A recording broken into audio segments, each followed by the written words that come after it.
Bonjour. Bonjour. Alors, est-ce que vous auriez des idées sur une radio qui va exister éventuellement dans le futur, dans 10 ans, dans 20 ans, dans 30 ans? Comment voyez-vous la radio dans le futur? Je ne sais pas si on dira de la radio. Peut-être on dira de la radio, mais c'est pas sûr.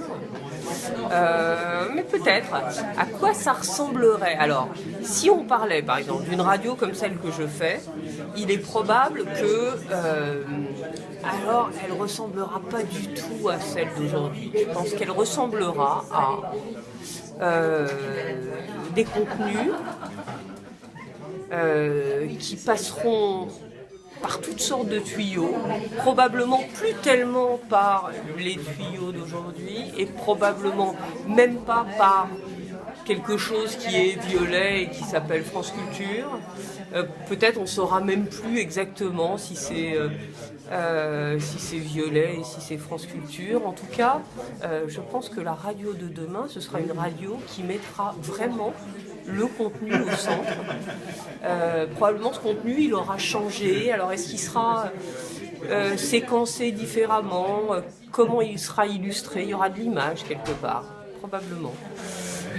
Il y en a déjà du reste quand on passe par les réseaux sociaux. Donc probablement la radio de demain, c'est une radio qui nous concentrera sur ce qui est au fond le meilleur de nous-mêmes, c'est-à-dire ce qu'on est capable de produire. Vous n'allez pas demander une fréquence TNT quand même? Ça y est, on ne saura même plus que ça a existé, la fréquence TNT, dans 10 ans, 20 ans, 30 ans. Non, mais moi, ce qui m'importe, mais c'est vrai aujourd'hui, ça sera encore plus vrai après, c'est de donner au public, d'amener jusqu'au public des contenus dont j'ai la faiblesse de penser qu'ils sont susceptibles et ou de les intéresser ou de les distraire, ou de leur donner du plaisir, ou de leur donner des connaissances. Donc toute forme d'appropriation, de dissémination, de viralisation de ces contenus, moi, me va. La distribution. Mais est-ce qu'il y a une spécificité du son et de la radio? Est-ce qu'il n'y a pas... il y a une énorme spécificité du son. C'est qu'en fait, il n'y a même pas besoin de dire que c'est de la radio pour que ça en soit. Je veux dire par là que tout ce qu'on fait, on ne le fait que parce que c'est de la radio et du son. Sinon, ce qu'on fait à France Culture, vous le verriez à la télévision. Or, en fait, vous ne le verrez jamais à la télévision. Vous ne le verrez jamais à la télévision parce que la diffusion de contenu, quel que soit le genre auquel ils appartiennent, c'est-à-dire qu'ils soient là pour instruire, pour séduire, pour distraire, etc., n'est possible que parce que ça passe par le son, avant tout par le son, et ça restera.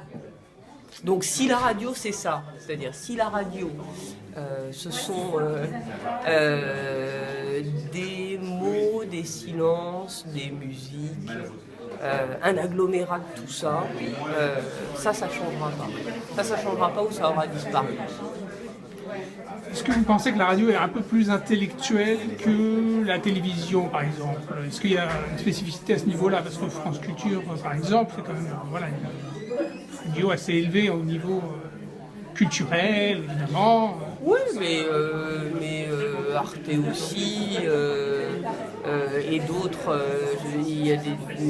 Non, je crois que ce soit une question d'être plus intellectuel ou pas plus intellectuel. Je pense simplement que le fait que le vecteur passe par le son et que le recours à l'imaginaire soit prépondérant, y compris quand on transmet des connaissances, cette sorte de grande zone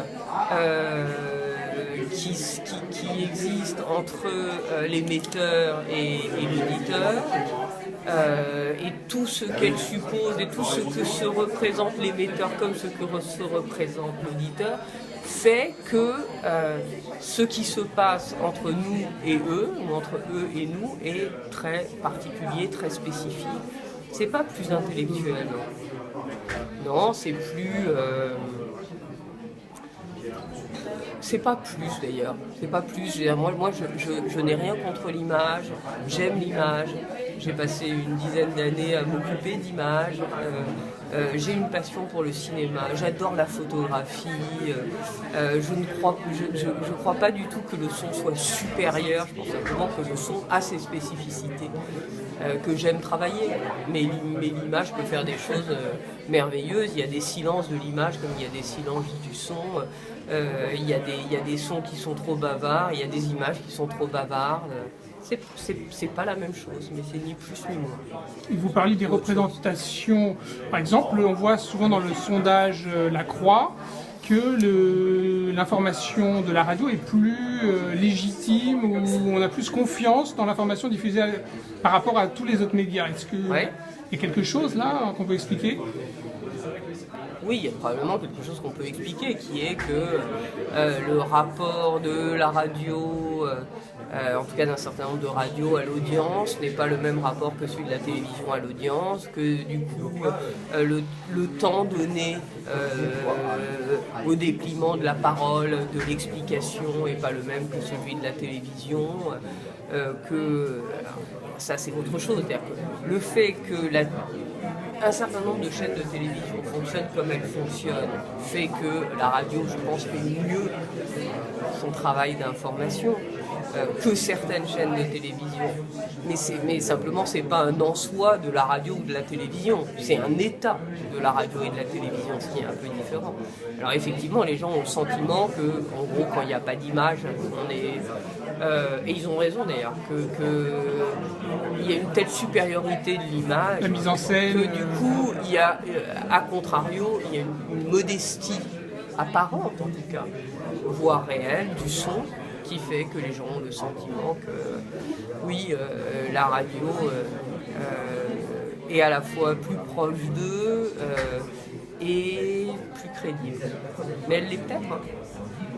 Elle l'est peut-être. Selon les sondages. Mais alors vous êtes directrice, donc vous donnez des directions. Donc vous êtes toujours un peu dans l'avenir finalement, en train de regarder qu'est-ce qui va se passer. Est-ce que c'est la semaine prochaine? Vous pensez à la rentrée prochaine? Dans 5 ans? Vous pensez comment? Tout. Dans 5 minutes, demain, la semaine prochaine, dans 3 mois, dans 3 ans. C'est-à-dire très concrètement, là, si aujourd'hui on est un samedi, on a appris ce matin la mort de Fidel Castro, j'ai pris la décision du mode de traitement de la couverture de cette mort, j'ai décidé qu'on allait faire un 18-20 demain, je suis là depuis ce matin à 8h30 avec les équipes en train de réfléchir à la manière dont on va le faire, d'aider autant que je peux, de donner des contacts, d'appeler des gens. Donc je suis très concrètement mobilisé là. Je suis aussi mobilisé sur lundi matin où on sera à Sciences Po pour analyser les résultats de la primaire de la droite. Et puis, évidemment, je commence à préparer la grille d'été. Donc, je suis en train de fabriquer la grille que vous entendrez à partir de début juillet. Mais je suis aussi en train de préparer ce que nous allons faire au Festival d'Avignon, au mois de juillet également, en parallèle. Et puis, il y a une élection au mois de mai, je crois. Et je me pose aussi la question de comment nous allons raconter la campagne électorale à l'antenne de France Culture. Et par ailleurs, je me préoccupe de savoir comment la radio sera diffusée dans 3 ans, parce que dans 3 ans, je veux que France Culture conserve la place qu'elle a aujourd'hui. Donc très concrètement, je travaille tous les temps en même temps et dans une même journée. Et la technique vous intéresse, la distribution technique, vraiment, c'est quelque chose de... Elle m'intéresse, mais je n'en suis pas une spécialiste. J'ai à côté de moi quelqu'un qui l'est, donc on parle beaucoup. De la même façon que le numérique m'intéresse, mais j'ai besoin de passer par des gens qui savent mieux que moi, mais qui savent m'expliquer. À partir de ça, sans jamais prendre la place de ceux qui savent, j'essaye de penser avec eux les bonnes directions et ils sont là pour me dire non. Je ne sais pas si on pense aux réseaux sociaux par exemple et au fonctionnement des algorithmes. À plusieurs reprises, j'étais dans l'idée que si on faisait telle ou telle chose de telle ou telle manière, j'allais avoir une efficacité maximum dans la diffusion du média. Enfin, bon, Et ils me disent non, c'est pas du tout comme ça qu'on a, et ils me réexpliquent les choses, donc à la force je finis par comprendre. Mais je suis pas une experte. Et alors, quels sont vos critères pour choisir ce qui sera, ce qui ne sera pas? Comment c'est le feeling, c'est l'audience, ce qui sera, ce qui ne sera pas dans cette radio? Je pense que dans n'importe quel travail, il y a une part de subjectivité assumée. Je ne peux penser qu'à partir de ce que je suis. Si je n'étais pas, je pense aussi évidemment France Culture, ça me demanderait des efforts très particuliers. Il se trouve que cette radio, outre le fait d'avoir toujours été ma radio quand je l'écoutais, et la radio qui correspond à ma formation, à mon parcours, à mes goûts, à mes choix, à mes passions, à mes vents, etc., etc. Donc je pense à partir de moi, mais tout en étant, je pense, suffisamment capable de penser pour la radio en même temps. Penser à partir de moi, ça ne veut pas dire faire, par définition, la radio comment dire, je veux dire, je fais la radio que j'aime, mais je fais aussi à la radio, et je mets en place à la radio des choses qui sont moins mon truc, parce que je sais des choses sur cette radio, je sais des choses sur ce dont les producteurs ont envie et ce dont les auditeurs peuvent avoir envie. On se trompe aussi, bon, on rectifie.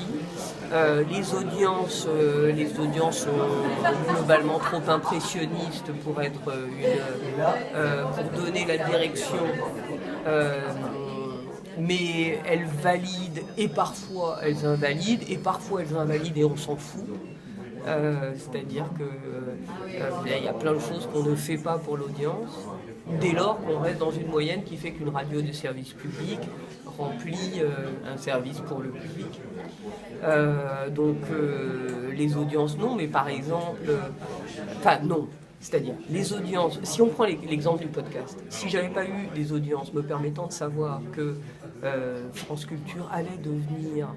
cette radio qui est vécue comme une bibliothèque, qu'aujourd'hui il y a 15 millions de podcasts chaque mois. C'est le fait de le savoir qui m'a permis de prendre ce train-là.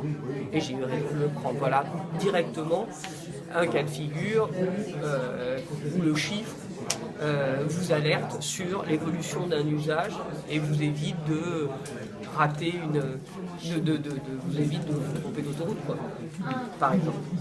Et donc là, vous êtes à la tête de la radio avec laquelle vous avez le plus d'affinité. Ouais. Vous ne pouvez pas aller plus haut dans cette radio, par exemple au niveau hiérarchique, peu importe.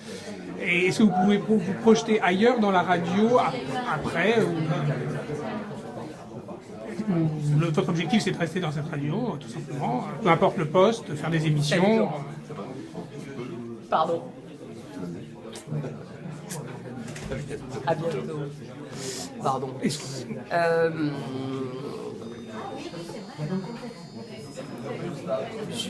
Je vis assez au présent.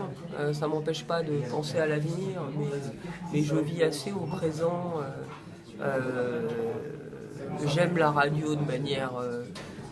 aujourd'hui de manière très exclusive, mais je suis quelqu'un qui vient, j'ai un parcours universitaire, je suis historienne de formation, la littérature est probablement la chose la plus importante pour moi, donc s'il fallait que j'imagine un éventail de possibilités, je m'imaginerais très facilement éditrice.